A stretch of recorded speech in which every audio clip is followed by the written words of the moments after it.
Hey guys, welcome to Unit 1A, Notes A. This is Chapter 11 in the IB textbook. In these notes, we're going to look at measurement and precision. So one weird reason why we're starting with Chapter 11 is because Chapter 11 focuses on something called uncertainty.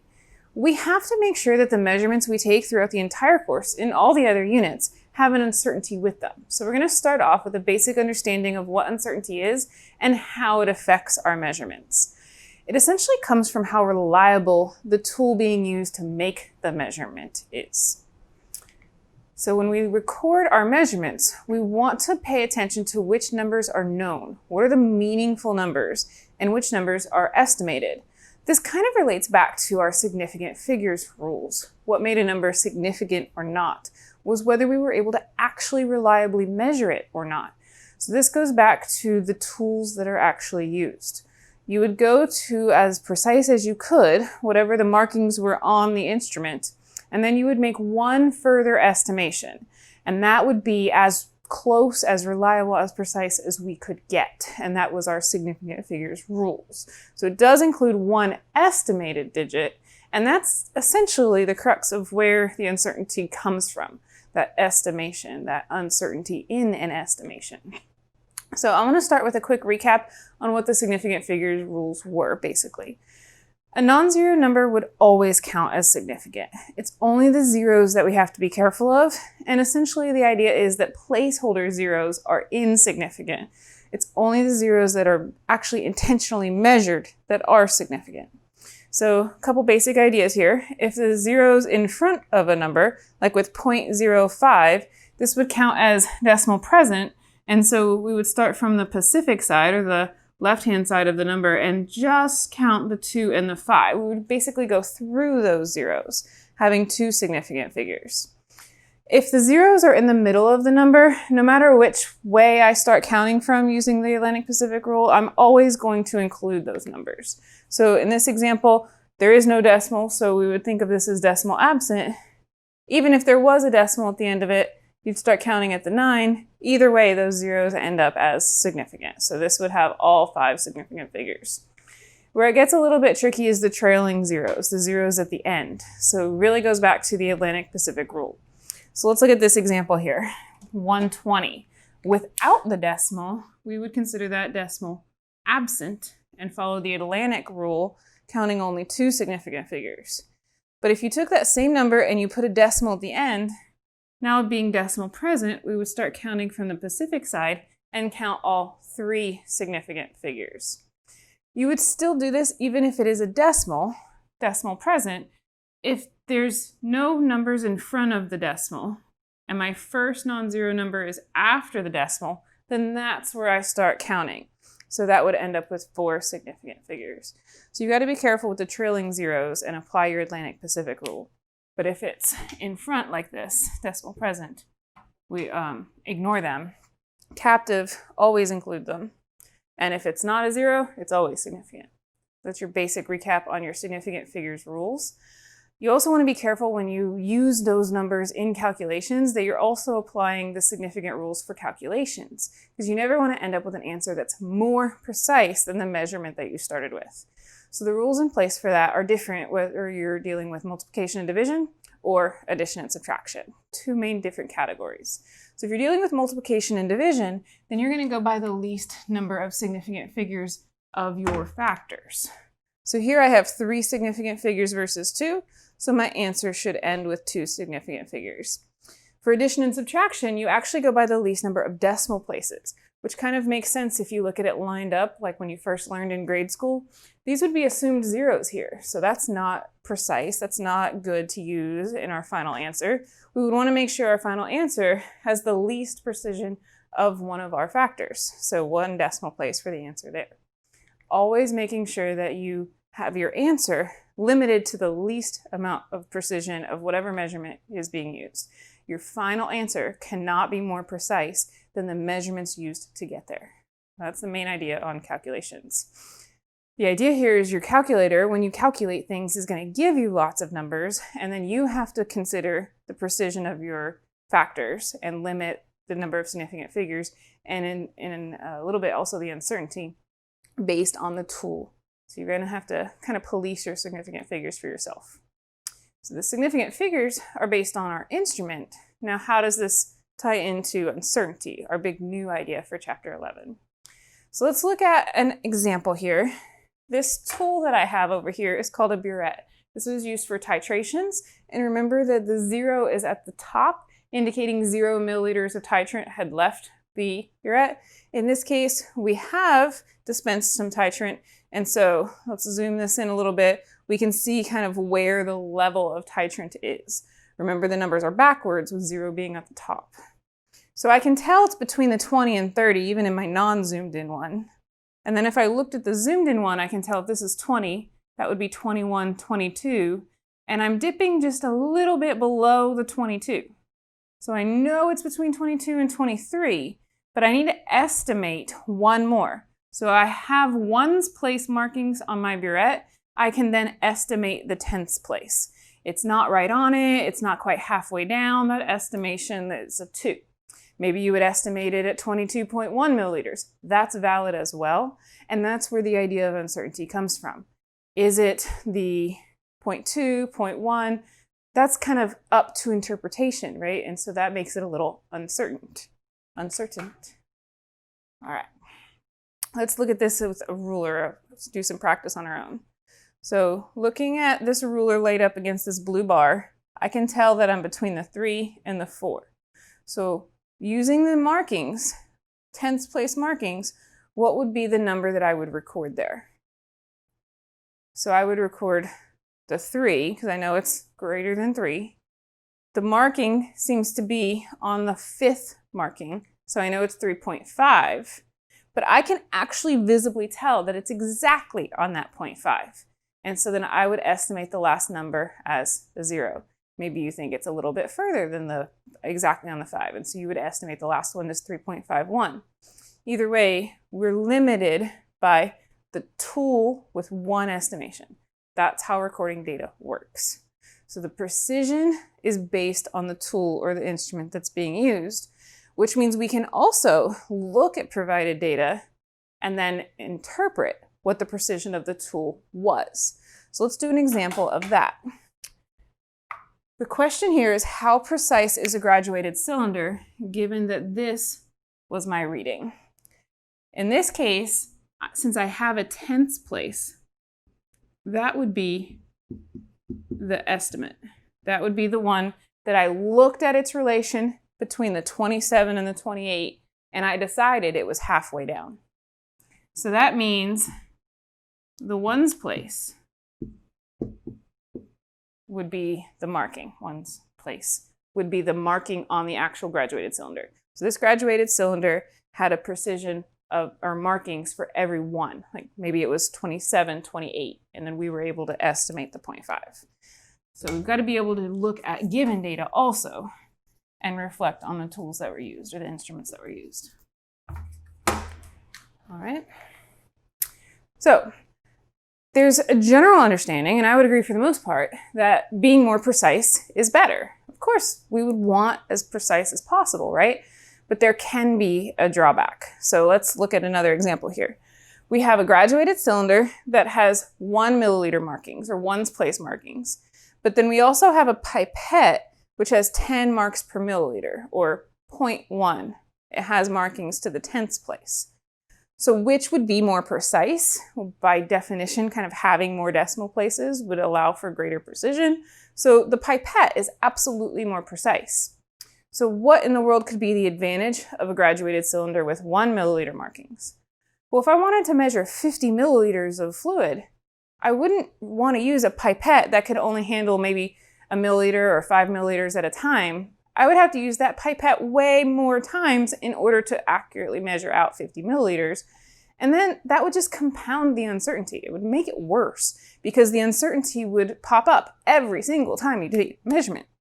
So you've kind of got to balance using a tool that's fit for the volume that you're measuring and using the most precise tool for that job. A burette can actually handle 50 milliliters and it's very precise. So ideally that would be what we would use if we wanted a very precise measurement that contained 50 milliliters of stuff. But you if you don't need 50 milliliters, if you only need a milliliter, maybe we can use the pipette, and maybe that's more precise. So there are advantages for either one, and you've got to think about it for every single lab. What's the most precise glassware that's good for the job? So looking at the pipette, kind of a more quantitative approach, just so you can see how this looks. If the pipette has tens place markings to the tens place, then we can estimate that last digit.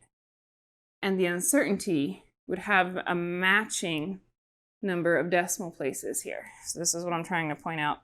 The magnitude or the decimal place, the place value of the uncertainty should match. Whereas if the graduated cylinder only had ones place markings, we can only estimate to the tens place, and the uncertainty would also have a value to the tens place. We're going to describe in just a minute where these actual uncertainties come from, how to calculate them, but for now I want you to see that there should be a matchup. Whatever the uncertainty is should match what the significant figures are for the measurement. One trick here is that this only applies to the measurement. So sometimes I see a common mistake where after calculations, there's not a matchup, and that's okay. And that tends to freak people out because the general idea when you take a measurement is that it should match. But just like with significant figures, it might look different after a calculation. Just keep that in mind. All right. So we're looking at precision here. We should probably make sure we know what precision is as opposed to a commonly confused term, accuracy. So precision is how close together the numbers are, how closely they agree with each other. This is going to essentially tell us if I did the experiment again, would I be getting the same value? Is it reproducible? Is it agreeing with each other? How close together are the numbers?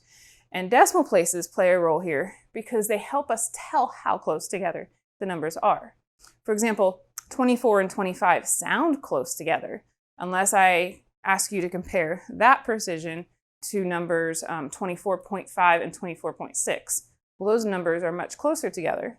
And how can I tell that? Because they have more decimal places. So the decimal places do essentially mean more precision because we can then tell how agreeable those numbers are, how close together they are. Just because numbers are precise or close together, though, does not necessarily mean you got the right answer. It does not imply accuracy. So the definition for accuracy is basically, is it right? How close is it to the true value? And this is something we can evaluate using percent error.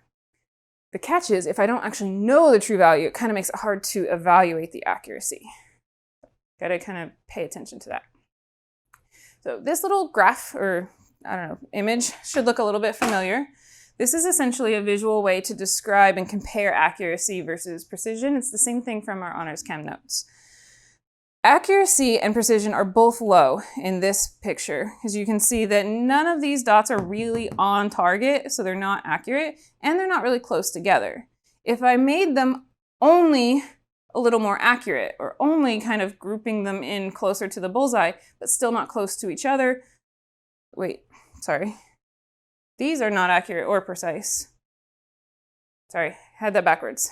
Not accurate or precise. So these are all up and not close to each other, so not close to the target. And as I go down on the image, it's closer to the target, but still not close together. So we've got no precision over here.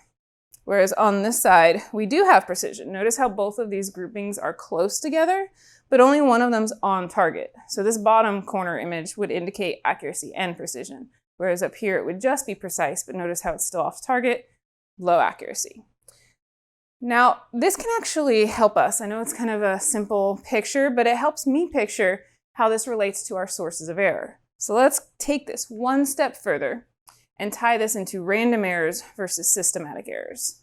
So first, a general definition. A random error is something that's high sometimes, low sometimes. It bounces, it fluctuates, it's random. Whereas a systematic error is going to be something that is consistently pushing our data higher or consistently pushing our data lower. But it's a uniform effect. It always goes in the same direction. So notice how all these data points have been pushed in the same direction. So that would indicate a systematic error. Anytime basically that you have a high precision, that's going to align with systematic errors. Whereas if your precision is low, if the numbers are bouncing around, then you have random errors. And it's really important to identify the type of error when you evaluate your sources of error, because it's going to lead to correct mitigations or ways to fix your errors. you've kind of got to evaluate which types of errors are present. So let's focus on random errors first. A random error essentially occurs when the numbers are jumping around, up and down. Sometimes you read a number a little too high, sometimes you read a number a little bit too low. So these are things that are essentially able to be handled with the uncertainty being included in our calculations. Technically, to be a good random error, there should be an equal probability or an equal chance of the number being high versus the number being low. If there's more of a tendency for it to be higher, then it's got more of a systematic feel to the type of error. So technically, a good random error would have equal probability of being high or low.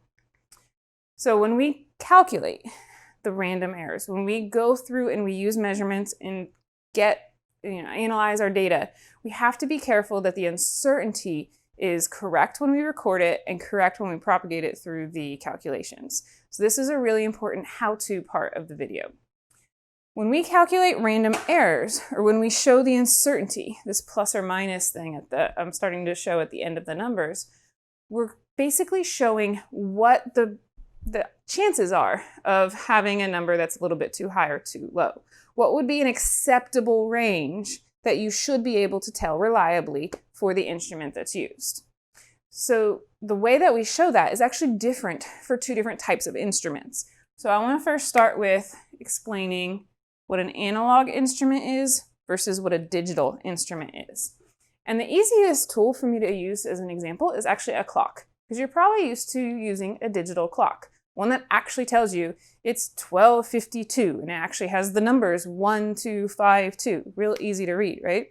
An analog clock would be the old wall clock that actually has hands on it, where you have to figure out by the placement of those hands what the time is, where you're reading for yourself. A scale is another example that you've probably seen both ways. A digital scale would be something that you step on and it tells you the numbers, or you put something on a scale in chemistry class and it tells you the actual mass in grams, like in numbers. When it's giving a digital reading, that would be a digital device. An analog scale would be something like a triple beam balance, where you're moving the little weights back and forth and trying to get it to balance, similar to what they use in the doctor's office. Same thing, where they're moving the little weights back and forth, trying to get it to balance, and then reading what numbers they decided were right for the mass that was on it.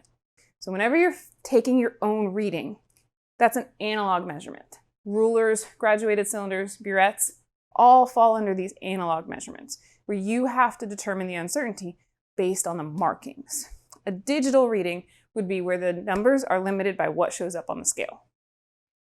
The uncertainty rules are a little bit different for each type of tool. So for an analog tool, you're going to have to determine what the smallest division is and then cut that in half. And we can tell that now because we know how precision is related to the number of decimal places that we see. So if the reading is 3.01, I know that last digit was estimated, and so it must be the 10th place where there was markings. The 10th place, 0.01. So if I cut that in half, I get 0.05. So my uncertainty is 0.05. If I had 3.1, I can tell that the ones place was my marking.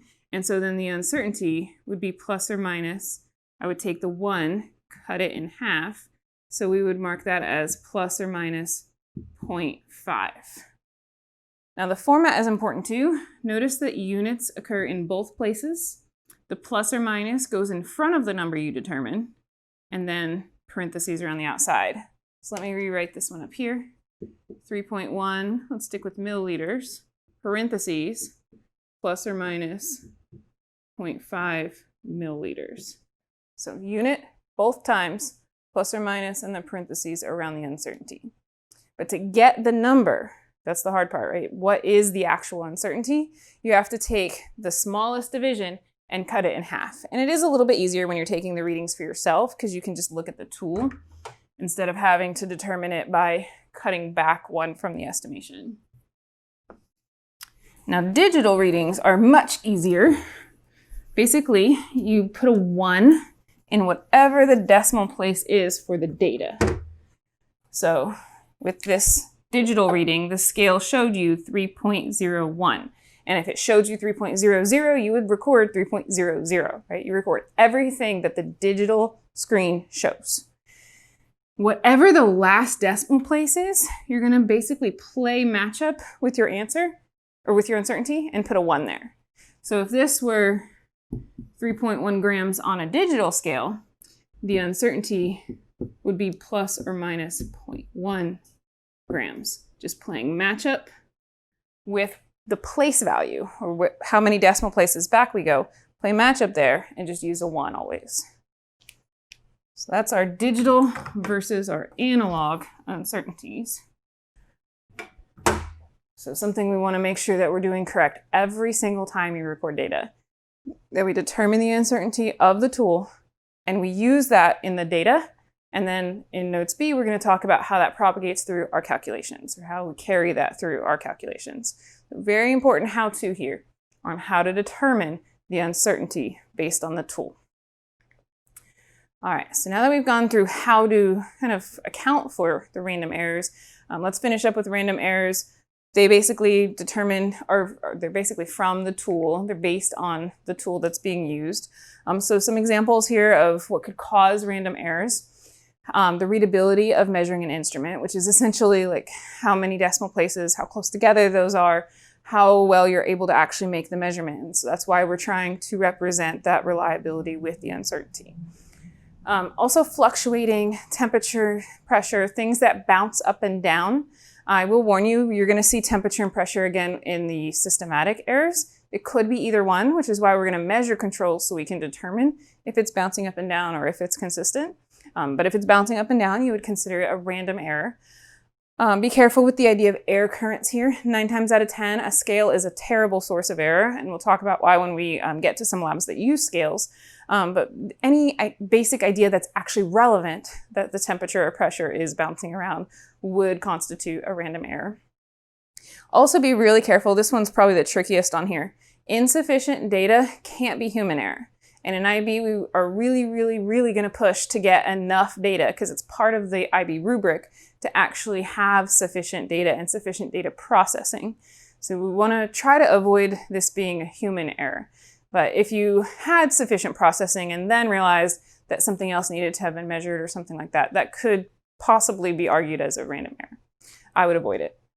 The last thing on here is a misinterpretation of a reading, and be careful again that you don't go over to the human error side. It can't be, I read it wrong, or I don't understand how a burette works. It has to be an actual reading that you couldn't quite get perfect. Like lag time would be a great example, where you can't quite tell when to stop the timer. It's kind of impossible to tell exactly when a reaction is over, for example.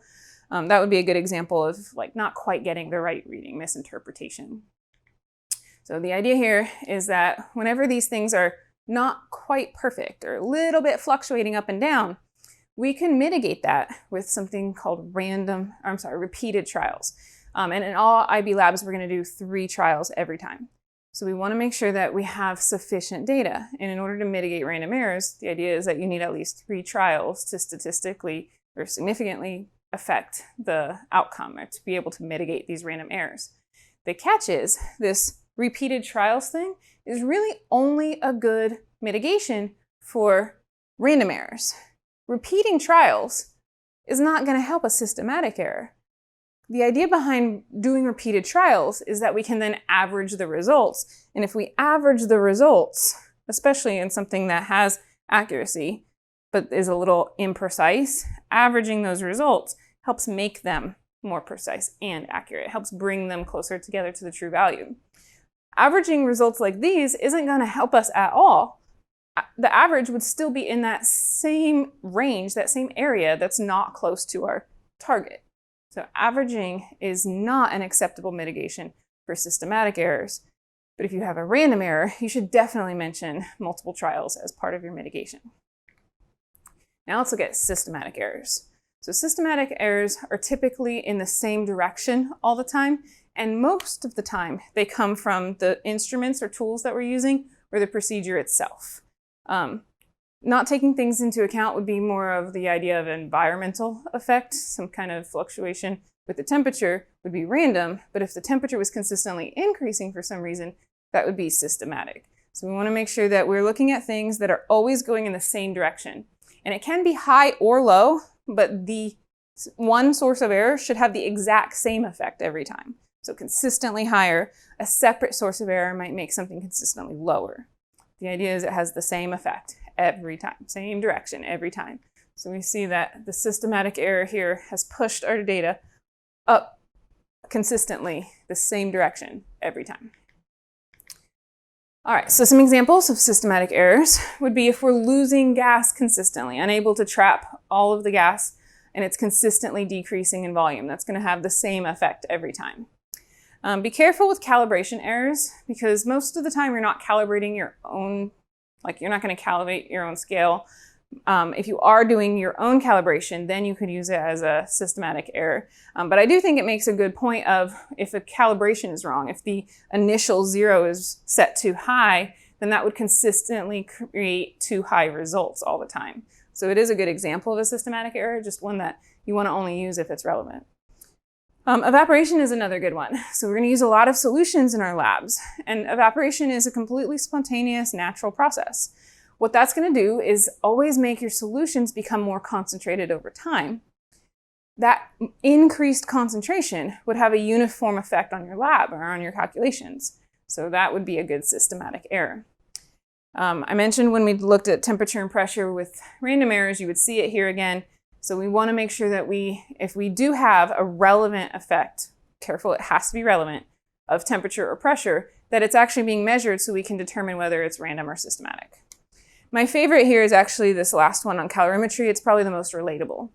The idea of calorimetry is that you can take a hot metal and put it into the styrofoam water in the styrofoam coffee cup and measure how much the temperature changes so that we can kind of reverse engineer the specific heat of the metal.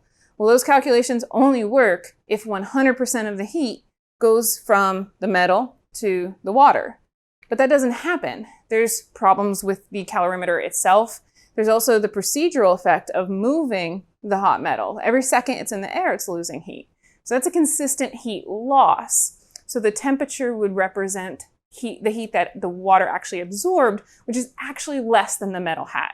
So that's, again, going to have a consistent effect on our sources of error. All right, now that we've talked about different types of errors, sources of errors, I want to tie this back to the uncertainty and how that helps represent our errors. So we want to make sure that we have a really good communication of what the errors were by being really, really careful about the number of significant figures included in our measurements, the number of decimal places, or basically the numbers themselves used for uncertainty, making sure that we have that correctly representing the tools that were used. And then as we move on in Notes B, we're going to go through how that needs to be handled through calculations as well. So the idea here is that we can use these numbers to communicate the uncertainty. So there are 3 different parts to recording a measurement. Of course, you know the measurement itself. Like how many grams does the scale say? You also want to make sure that you record the unit. That unit is also going to show up in the uncertainty. So we should be pretty used to this from honors. Measurement with unit. Units are a big pet peeve of mine. You know, it's going to help solve problems if you continue your units throughout the calculation. Well, the same is going to be true for the uncertainty. We want to make sure that we're always representing the uncertainty and how that carries through our calculations as well. And that uncertainty, remember, was estimated based off the precision of the tool. So that's going to basically essentially try to mitigate or try to show what the random errors are associated with the measurement. So when we write a measurement down, let me just put an example up here. Actually, oh, no, there's not one.